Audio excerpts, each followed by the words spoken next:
Most people think cloud billing is simple. You use a service, you pay for it.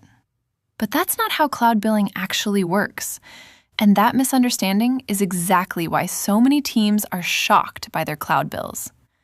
In this video, we'll break down how cloud billing really works, step by step, in plain terms.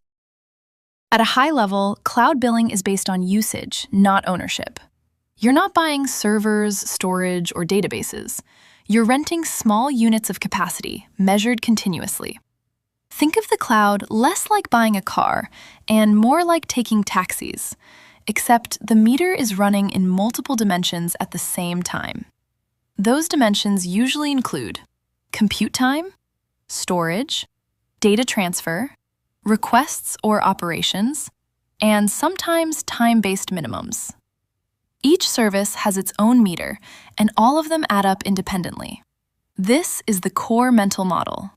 Cloud bills are the sum of many tiny usage meters, not one big price tag. Let's start with compute, because this is where most people get confused. In the cloud, you don't pay for a server.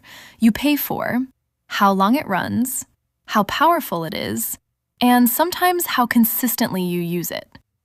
For example, if a virtual machine runs for 1 hour, you pay for 1 hour. If it runs for 720 hours in a month, you pay for 720 hours. If you turn it off, you stop paying. Mostly. But there's a catch. The more reliable you want your pricing to be, the more you're encouraged to commit upfront.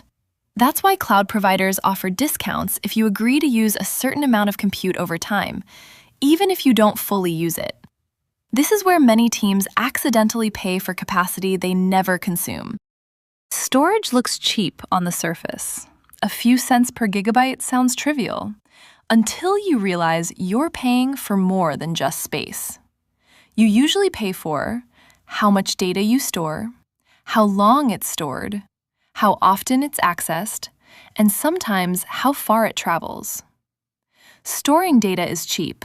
Reading it frequently is not. Moving it across regions or out of the cloud is even more expensive. This is why data egress fees catch people off guard. You're not just paying for storage, you're paying for data behavior. Let's put this together with a simple example. Imagine a small app. One virtual machine, a database, and some file storage. On paper, it looks cheap. $30 for compute, $20 for storage, $10 for database usage. But now add reality.